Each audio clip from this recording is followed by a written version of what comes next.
Hey guys, welcome to voice lab.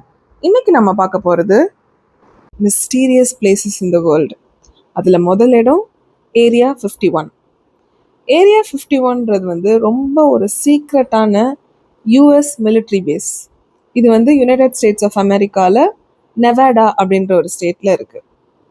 இந்த இடத்தோட பரப்பளவு பார்த்தீங்கன்னா 80 மைல்ஸ், அதாவது 130 கிலோமீட்டர் அளவில் இந்த இடத்தோட பரப்பளவு இருக்கும்.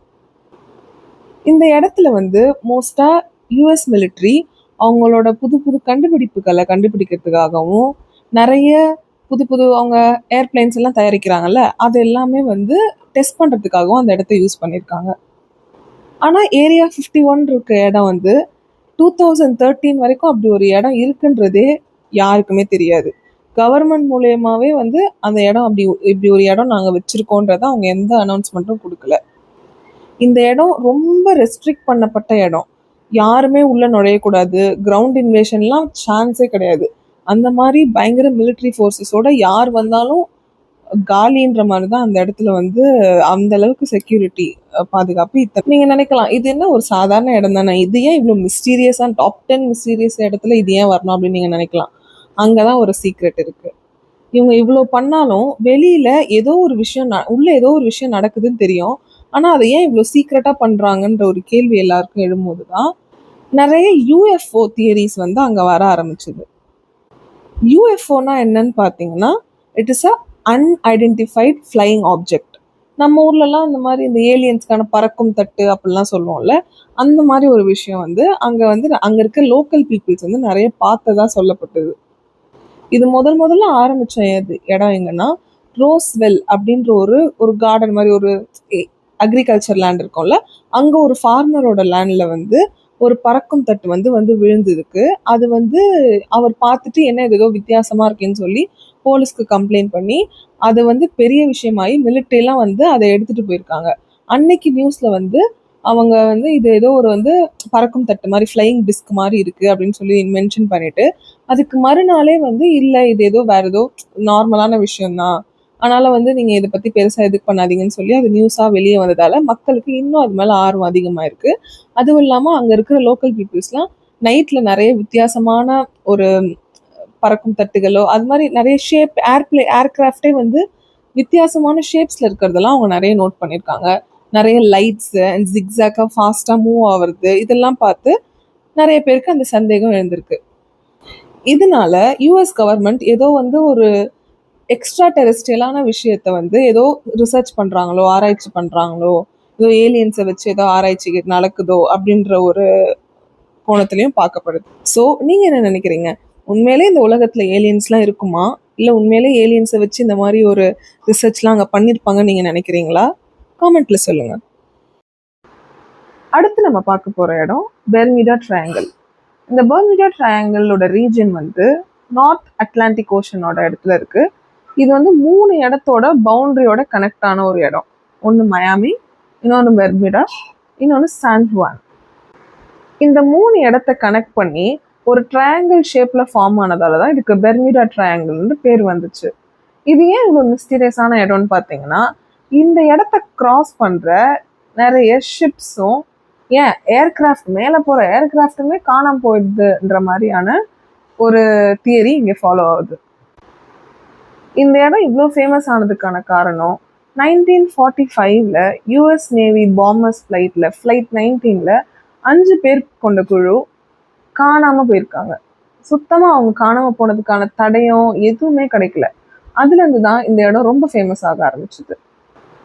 மக்களோட பாப்புலரான தியரிஸ்லாம் என்னன்னு பார்த்தீங்கன்னா, முதல் இந்த பூமியோட மேக்னெட்டிக் ஃபீல்டுனால வர பிரச்சனை தான் இது அப்படின்றது சில பேர் சொல்கிறாங்க. அந்த மேக்னெட்டிக் ஃபீல்டில் இருக்க நேவிகேஷன் ஏதோ அஃபெக்ட் பண்ணுறது, அந்த நேவிகேஷன் அஃபெக்ட் பண்ணுறதுனால இந்த மாதிரி பிரச்சனைகள் வருது அப்படின்றது சொல்கிறாங்க. ரெண்டாவதாக methane case eruption from the ocean floor.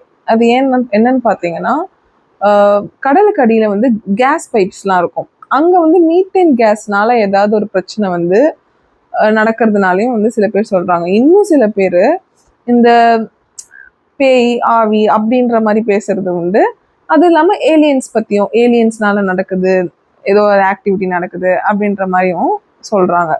ஆனால் சயின்டிஸ்டோட வியூ என்ன அப்படின்றது பார்த்தீங்கன்னா, இந்த ரீஜனில் வந்து நிறைய கப்பல்கள் அப்புறம் வந்து பிளேன்லாம் வந்து போயிட்டு வந்துட்டு இருக்கக்கூடிய ஒரு இடம் இது. ஏர் டிராஃபிக்லாம் நிறைய நடக்கும். ஏர் டிராஃபிக்னா என்னென்னு பார்த்தீங்கன்னா, நிறைய பிளேன் ஒரே டைமில் வந்து போயிட்டு வர்றது. இது வந்து கண்ட்ரோல் பண்ணுற முடியாமல் நிறைய வந்து ஆக்சிடென்ட்ஸ் நடக்குது. அதுவும் இல்லாமல் இது புயல், மழை, சாதாரணமாக அந்த சுழல் இதிலெல்லாம் வந்து புயல் அடிக்கும் போது வர்றது சகஜம். அதனால மாட்டின ஆக்சிடென்ட்ஸ் தான் இதெல்லாமே தவிர மற்றபடி வேற எந்த ஒரு புதுசான விஷயமோ பேய் பிசாஸ் அதெல்லாம் எதுவும் இல்லைன்ற மாதிரியும், இது முழுக்க முழுக்க ஹியூமன் எரர் அப்படி இல்லைன்னா எக்யூப்மெண்ட் ஃபெயிலியர்னால மட்டும்தான் நடக்குது. மற்றபடி வேற எந்த ஒரு விஷயமும் கிடையாது. அடுத்து நம்ம பார்க்க போகிறது பிளட் ஃபால்ஸ். இந்த பிளட் ஃபால்ஸ்ன்றது அண்டார்டிகாவில் இருக்குது. இதை முதல்ல தாமஸ் கிரிஃபித் டெய்லர்ன்றவர் 1911 கண்டுபிடிச்சாரு. இவர் ஒரு ஆஸ்திரேலியன் ஜியாலஜிஸ்ட்.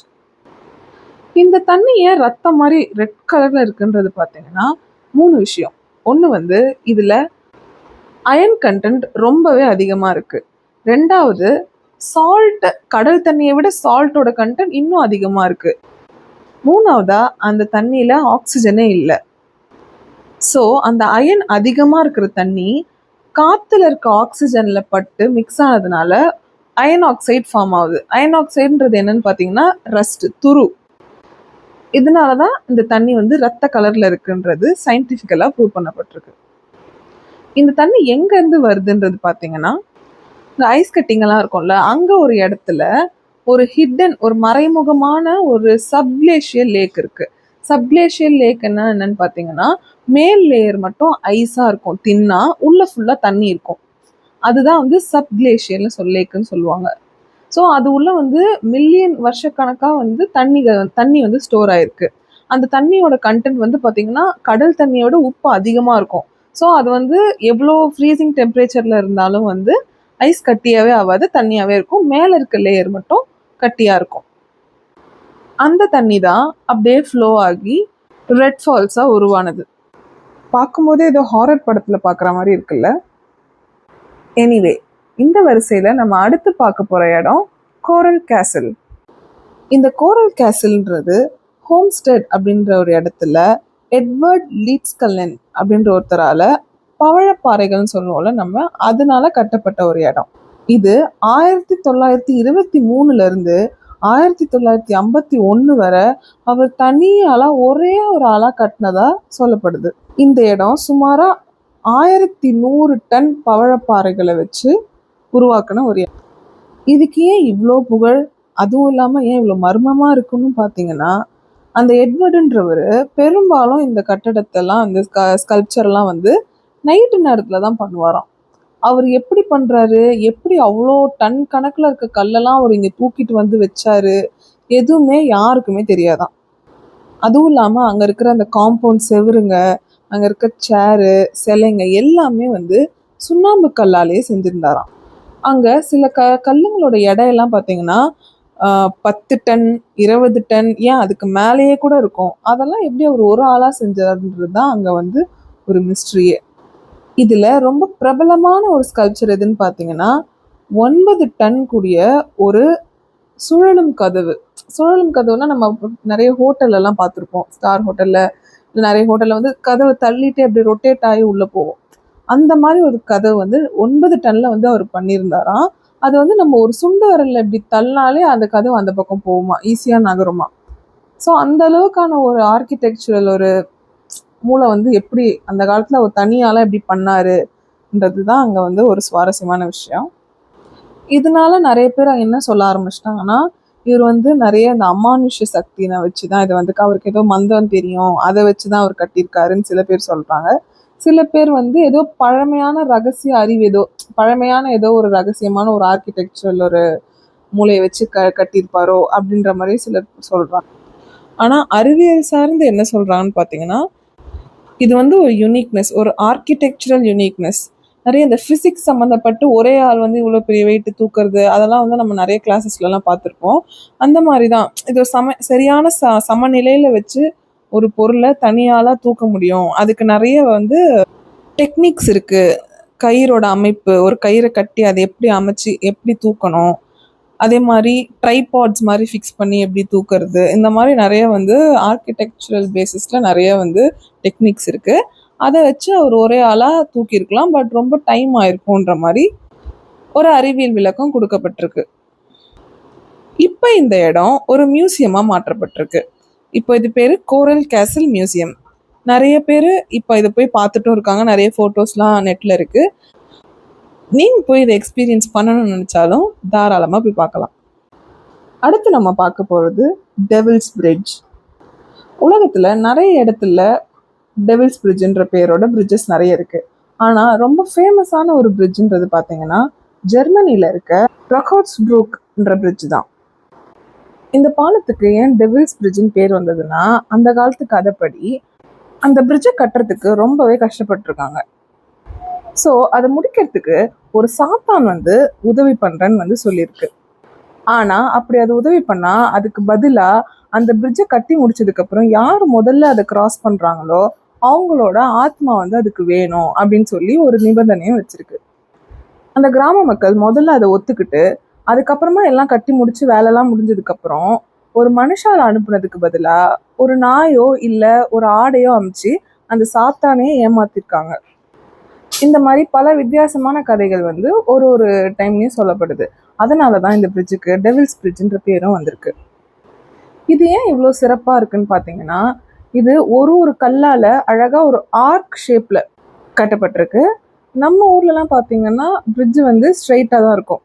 இப்போ இருக்கிற ஆர்கிடெக்சர்லாம் அப்படின்னா, பட் அப்போவே அந்த மாதிரி வித்தியாசமாக யோசிச்சிருக்காங்க. அது மட்டும் இல்லாமல் இதோட நடைபாதை வந்து ரொம்ப குறுகியதாக தான் இருக்கும். ரொம்ப பெருசாக ஸ்பேஷியஸாக இருக்காது. ஒரு 2 பேர் நடந்து போகிற மாதிரி அந்த மாதிரி தான் இருக்கும். அதுவும் இல்லாமல் அந்த பிரிட்ஜு கீழே பார்த்தீங்கன்னா ஃபுல்லாக தண்ணி, அழகான பள்ளத்தோட தண்ணி சுற்றி செடி கொடிகள்னு ரொம்ப பார்க்கவே ரம்மியமாக இருக்கும். இதோட அழகு வந்து நம்ம ஒரு சரியான கோணத்தில் நின்று பார்த்தா அப்படியே அந்த பிரிட்ஜோட ரிஃப்ளெக்ஷன் வந்து கீழே இருக்க தண்ணியில் பட்டு ஒரு முழு வட்டம் மாதிரி தெரியும். ஸோ அந்த ஒரு வியூக்காகவே இந்த பிளேஸ் வர்த்துன்னு சொல்லலாம். இந்த சாத்தான் கதைலாம் எப்படி உருவாச்சுன்னு பார்த்தீங்கன்னா, அந்த காலத்தில் நடுத்தர கால பொறியியல் சாதனைகள்லாம் வந்து மக்களுக்கு வந்து ரொம்ப ஒரு பெரிய விஷயமா படும். அதனால் வந்து இதெல்லாம் நம்பவே முடியாது, இதெல்லாம் நடக்குமா, இப்படிலாம் கட்ட முடியுமா அப்படின்னு. ஸோ அந்த காலத்தில் கட்டி விட்ட கதை தான் இந்த சாத்தான் அதெல்லாம். அடுத்து நம்ம பார்க்க போகிற இடம் டோர் டு ஹெல். இந்த இடத்தோட உண்மையான பேர் என்னன்னு பார்த்தீங்கன்னா டர்வாசா கேஸ் கிரேட்டர். இந்த இடம் கராக்கம் டெசர்ட் அப்படின்ற ஒரு பாலைவன பகுதியில் இருக்குது. இந்த இடம் ஏன் ஸ்பெஷல், ஏன் மிஸ்டீரியஸ்ன்னு பார்த்தீங்கன்னா, இந்த இடத்துல வந்து ஒரு பெரிய பள்ளம் இருக்குது. அந்த பள்ளத்தில் வந்து பல ஆண்டு காலமாக ஒரு தீ வந்து எரிஞ்சுக்கிட்டே இருக்குது.